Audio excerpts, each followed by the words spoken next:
Gagasan Pak Prabowo untuk kemungkinan memberi maaf kepada koruptor. Enak aja.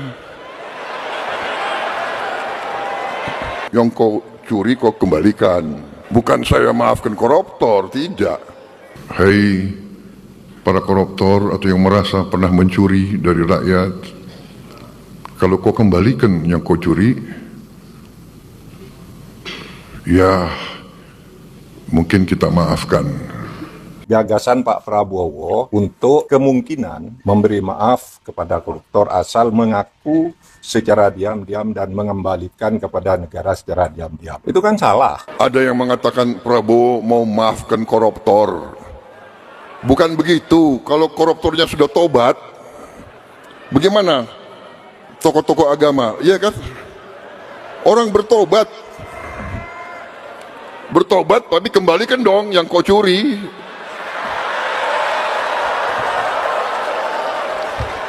Enak aja.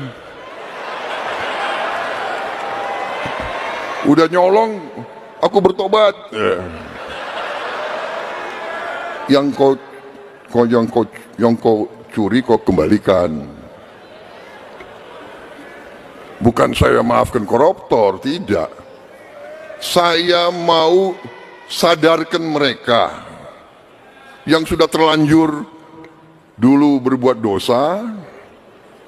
Ya, bertobatlah, itu kan ajaran agama. Bertobatlah, kasihan rakyat, kembalikan uang itu. Sebelum kita cari hartamu kemana, kita akan cari itu.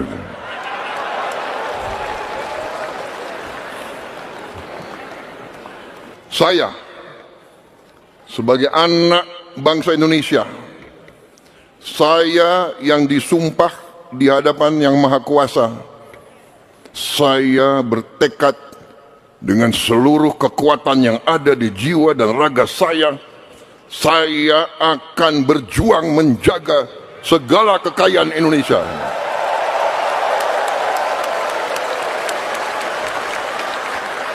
Saya katakan kepada semua pihak yang mau membela rakyat, yang mau menegakkan kebenaran, yang mau menegakkan hukum, yang mau menghilangkan manipulasi dan korupsi, ayo bersatu sama kita.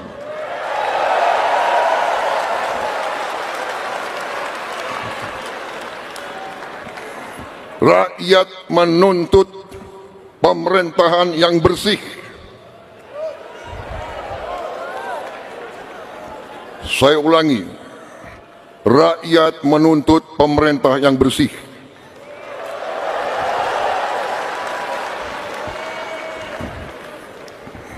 Saya dipilih oleh rakyat. Atas nama rakyat Indonesia, saya tegaskan semua aparat pemerintah Indonesia, bersihkan dirimu masing-masing.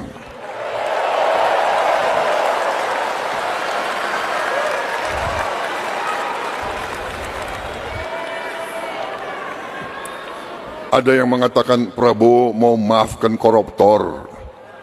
Bukan begitu. Kalau koruptornya sudah tobat, bagaimana tokoh-tokoh agama? Iya kan? Orang bertobat. Bertobat tapi kembalikan dong yang kau curi.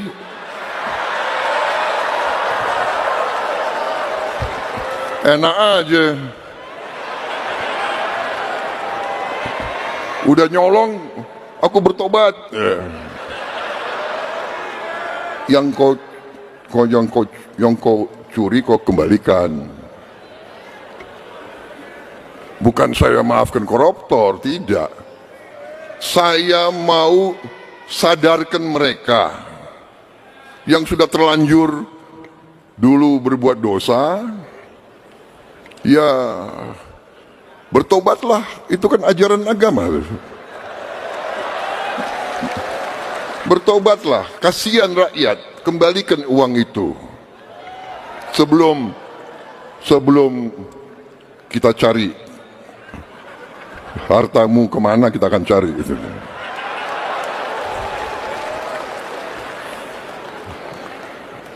gagasan Pak Prabowo untuk kemungkinan memberi maaf kepada koruptor asal mengaku secara diam-diam dan mengembalikan kepada negara secara diam-diam.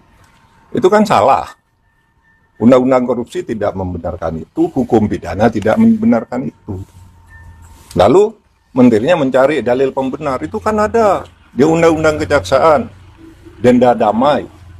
Denda damai itu hanya untuk tindak pidana ekonomi, sesuai dengan undang-undang tentang bea cukai, undang-undang perpajakan, dan undang-undang kepabeanan. Nah di situ kalau ada orang melanggar pajak atau bea cukai, itu tawar-menawar dulu. Oh kamu seharusnya bayar 100 miliar, kok hanya membayar 95. Nah sekarang yang 5 ini dikalikan berapa? Itu namanya denda damai. Dan itu jelas. Ada mekanismenya, yaitu dibuat oleh instansi terkait, dalam hal ini Kementerian Keuangan, lalu minta izin Kejaksaan Agung. Minta izin Kejaksaan Agung, jelas tuh prosedurnya, angkanya jelas, tidak diam-diam. Nah sekarang dinaikkan kewenangan ini, Jaksa Agung boleh menerapkan denda damai tanpa usul dari instansi terkait. Tetapi itu tetap tuh undang-undang tindak pidana ekonomi, yaitu untuk kepabeanan, untuk pajak, dan untuk tadi bea cukai. Itu diatur di dalam pasal 35 Undang-Undang Kejaksaan Agung yang terbaru. Dan itu jelas di dalam pasal 35, dan penjelasannya itu hanya untuk tindak pidana ekonomi tertentu. Korupsi tidak masuk di situ.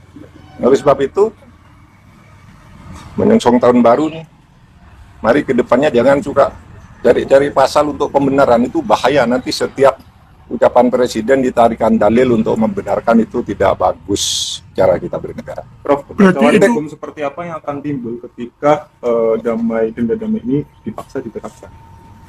Ya enggak tahu, kalau saya sih membayangkannya nanti akan banyak orang korupsi, diam-diam sesudah akan ketahuan mengaku. Gitu kan? Sesudah akan ketahuan mengaku. Kan Pak Prabowo inginnya sebenarnya ya, agar aset negara tidak hilang. Asset recovery namanya kalau itu di konvensi PBB. Itu dibenarkan aset recovery itu. Tetapi yang termudah agar tidak terjadi diam-diam penyelesaiannya. Dulu saya sudah pernah mengusulkan loh. Tahun 2001 ketika saya Menteri Kehakiman, lalu saya tulis lagi usul itu di dalam buku saya yang terbit tahun 2003. Judulnya Setahun Bersama Gus Dur. Mari kita maafkan aja gitu, tapi terbuka. Seperti yang dilakukan oleh Afrika, jangan diam-diam gitu. Nah ini diam-diam gimana caranya? Siapa yang bertanggung jawab? Lapor kepada siapa yang mengumumkan, siapa? Apakah yang bersangkutan minta damai itu mau diumumkan namanya? Nah kalau tidak diumumkan, tidak transparan, tidak ada yang tahu bahwa itu melanggar atau tidak. Tapi kalau diumumkan, ya lewat pengadilan aja. Dan salah kalau mengatakan undang-undang untuk mengembalikan aset itu tidak ada jalannya. Kalau mau ya undang-undang perampasan aset diberlakukan aja, undang-undang perampasan aset yang sudah dituju oleh DPR sama pemerintah dulu, tapi lalu macet di DPR. Itu saja diundangkan, itu lebih gampang ya.